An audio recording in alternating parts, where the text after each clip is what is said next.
여러분, 다이어트와 관련해 혹시 예전에 이런 짤 보신 적 있으신가요? 방송에서 나와 밀밀이었던 장면인데요. 당시에는 많은 분들이 그냥 출연자의 컨셉 정도로 생각하고 웃고 넘어갔었죠. 그런데 실제로 진료를 하다 보면 이런 고통을 느끼시는 고도비만 환자분들 꽤 많습니다. 단순히 배가 고픈 게 아니라 혈당 스파이크가 와서 손이 떨리고 심지어 급격한 어지러움증을 느꼈다는 분들이 계신다는 겁니다. 여기서 질문 하나 드리겠습니다. 이분들 이런 상황인데 의지로 살을 뺄 수 있을까요? 곧 말씀드리겠지만 고도비만의 다이어트는 의지나 생활습관 개선으로 해결이 거의 불가능합니다. 그래서 오늘은 왜 고도비만일수록 마운자로 같은 비만 치료제가 필요한지 고도비만 환자분들의 전신 상태와 함께 자세히 설명드리겠습니다. 영상 끝까지 보시면 왜 고도비만이 의지만으로 해결이 불가능한지 이해할 수 있을 겁니다.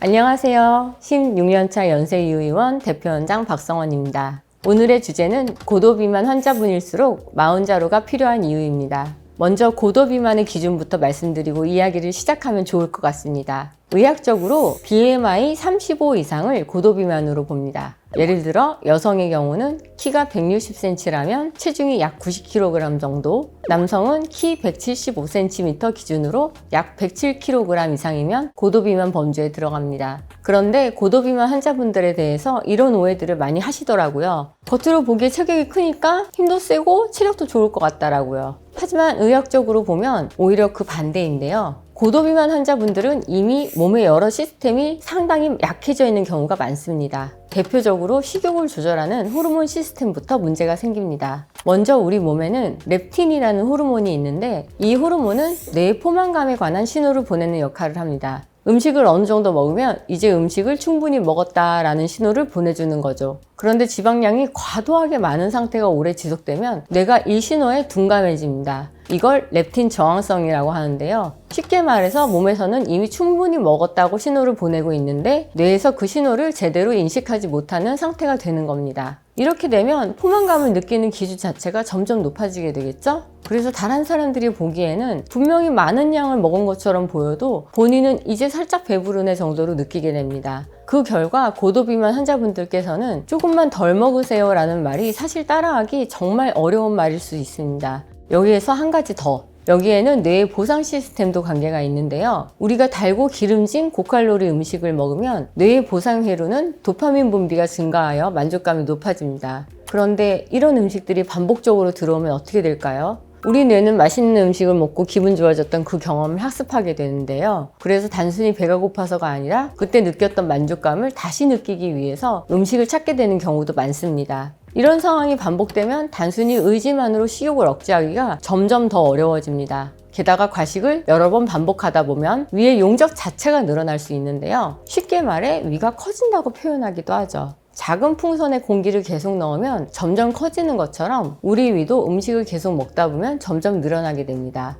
따라서 고도비만 환자분들은 일반인들의 식사량으로는 포만감을 느끼기가 어려워집니다. 결국 늘어난 위를 채우기 위해서 더 많은 양을 먹어야 하는 상황이 생기는 거죠. 원장님, 운동으로 그냥 빼면 안 될까요? 네, 안타까운 점은 고도비만 환자분들에게는 운동을 시작하는 것도 생각보다 쉽지 않다는 건데요. 보통 우리가 걸을 때 무릎에 실리는 하중이 체중의 약 3배에서 5배 정도입니다. 예를 들어 체중이 100kg이라면 한 발을 내딜 때마다 무릎에는 300에서 500kg 정도의 힘이 가해진다는 의미예요. 그래서 고도비만 상태에서 무리하게 운동을 시작하면 체중이 줄기 전에 무릎이나 허리에 문제가 먼저 생기는 경우가 많습니다. 이렇게 관절 통증이 생기면 활동량이 줄어들고 결국 체중이 더 늘어나는 악순환이 시작될 수 있습니다. 그래서 고도비만 환자분들은 운동을 시작할 때도 신중하게 치료의 관점에서 접근하시는 게 중요합니다. 예를 들어 수영이나 아쿠아워킹 같은 수중 운동처럼 체중 부하가 적은 운동부터 시작하시는 게 도움될 수 있습니다.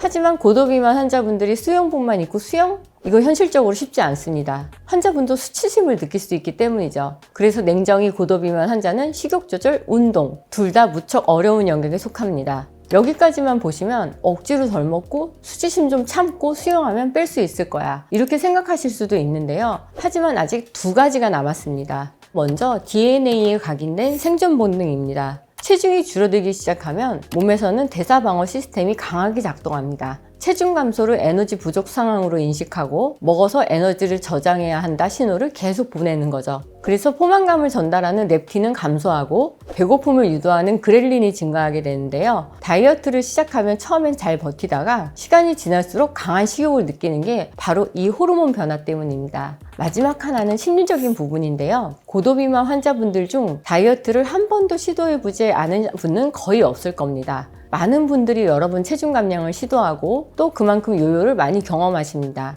이 과정을 겪다 보면 나중에는 다이어트 자체가 엄청난 스트레스가 되는데요. 그래서 결론은 고도비만 환자일수록 의지만으로 이겨내는 게 아니라 의학적 도움을 받아야 합니다. 바로 마운자로 같은 비만 치료제로 말이죠. 마운자로 치료를 시작하고 나서 가장 많이 들었던 말씀이 음식 생각이 안 난 적은 처음이에요 라는 말인데요. 그래서 많은 분들이 그때 처음으로 이게 의지의 문제가 아니라 몸의 문제였구나 라고 깨닫게 됩니다. 거듭 말씀드리지만 이건 마운자로의 3가지 주요 효과 때문인데요. 첫 번째는 뇌의 식욕 억제 호르몬을 늘려주기 때문에 자연스럽게 식욕을 낮추는 효과가 있습니다. 두 번째는 혈당이 튀는 걸 막는 건데요. 혈당 변동이 줄어들면 갑작스럽게 식욕이 치솟는 상황도 줄일 수 있습니다. 세 번째는 포만감을 오래 유지시켜주는 효과인데요. 그래서 훨씬 적은 양을 먹어도 이 정도면 충분하다는 느끼게 됩니다. 물론 여기서도 중요한 점이 하나 있습니다. 바로 고도비만 환자분일수록 약을 무리하게 사용하면 안 됩니다. 겉으로는 체격이 커 보이더라도 대사적으로는 최약체일 수 있기 때문이죠. 약을 시작했을 때 어지럼증이나 저혈당 증상을 느끼는 경우도 있는데요. 용량을 무리하게 올리기보다 가장 낮은 용량부터 담당 의료진과 상담하면서 천천히 올리시길 바랍니다.